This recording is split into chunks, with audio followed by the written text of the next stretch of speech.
আসসালামু আলাইকুম ওয়া রাহমাতুল্লাহি ওয়া বারাকাতুহু। আজকের যে টপিক নিয়ে কথা বলবো, যে ইসলামী দলগুলো তারা সবাই এক হয়েছে, 8টি দল এক হয়েছে, আরো এনসিপি আরো কিছু দল একসাথে হচ্ছে, দলটা বড় হচ্ছে। আপনাদের জানাই সুখবর যে আপনারা যে কথাগুলো শুনতেছেন যে ইসলামী দল যারা একসাথে হয়েছে, চরমোনা পীর সাহেব শুধু 150 সিট চাচ্ছে। চরমোনা পীর সাহেব 150 সিট চাচ্ছে না,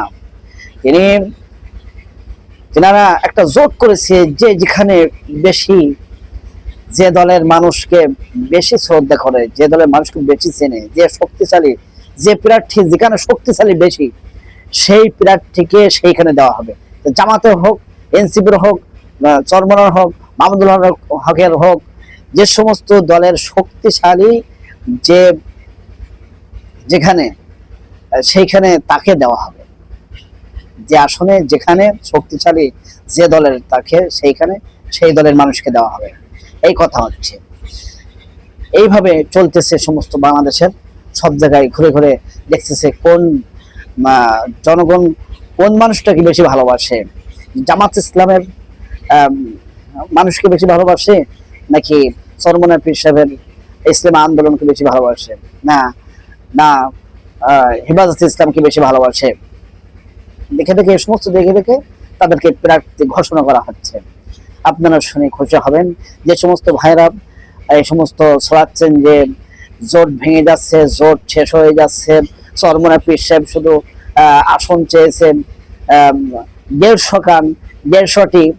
এটা সব ভুয়া, সব মিথ্যা মিথ্যা প্রচার করেছে অন্যান্য যারা, যে সমস্ত মিডিয়াগুলো যারা চায় না এই ইসলামী দলগুলো একসাথে থাক, মানুষের অন্যদের ভিতরে, যারা সাধারণ জনগণ তাদের ভিতরে বিভ্রান্তি সৃষ্টি করার জন্য, তাদের মন ভাঙার জন্য, তাদের মন ভেঙে যাবে, তারা ইসলামে আর থাকার দরকার নেই, ইসলামী দলের ভিতরে থাকবো না, এরা জন্মের সমস্যা, এরা আছে মানুষ না, মানুষের জাতি না, এমন ধরনের মানে ভাববে, জনগণ ভাববে।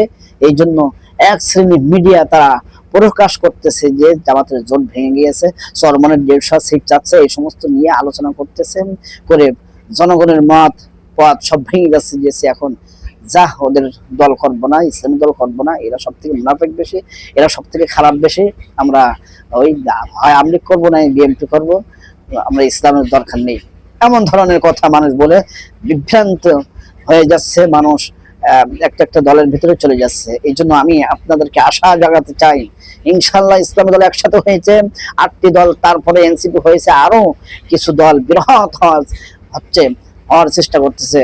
আল্লাহ সুবহানাহু ওয়া তাআলা আমাদেরকে এই ঐক্যকে ধরে রাখার তৌফিক দান করেন এবং বাংলাদেশে যেন ইসলাম কায়েম হয়, আল্লাহ সুবহানাহু ওয়া তাআলা কবুল করেন।